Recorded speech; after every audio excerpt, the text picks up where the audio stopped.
My name is Dr. Corvid. I have come here to present a diagnosis. Humanity is an organism of several individual, thriving, working, struggling cells. Earth itself is similarly an organism of many more individual, living, thriving, struggling components.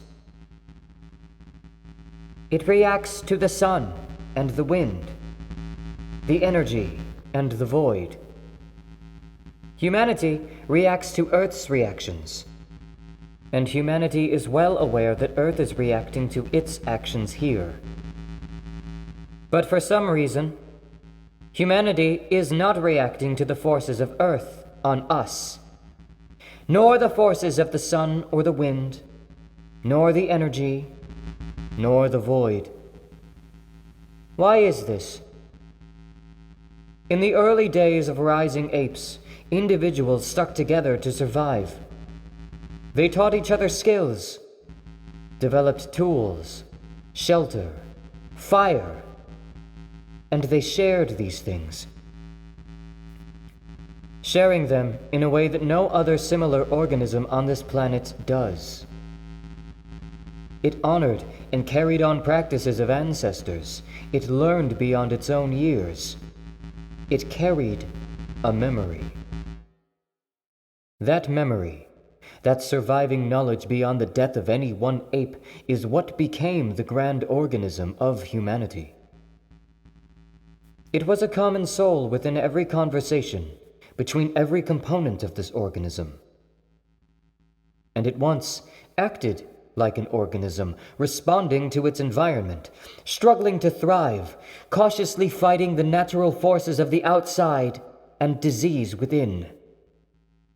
Humanity became a state, an ideal image fit for the society it must serve, which every generation of its cells were born to closer resemble, and to better advance and evolve the organism. But we have been so used to trapping or ignoring those forces of nature, for personal gain, for serving a top-down system within humanity.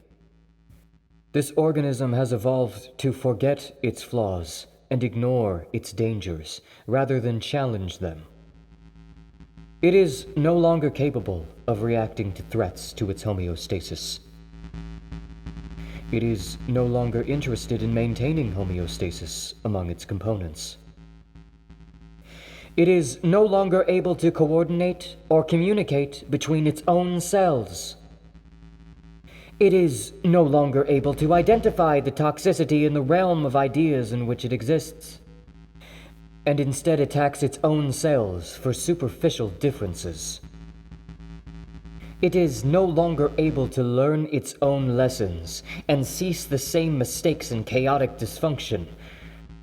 It is not just no longer responsible.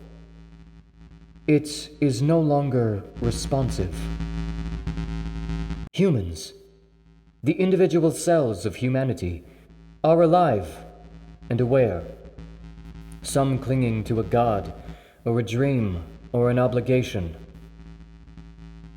Whatever fills the archetypical role humanity has installed in humans' heads that motivates them to support and express humanity. But humanity, the organism, is not diseased. It is not merely in disorder. It is dead.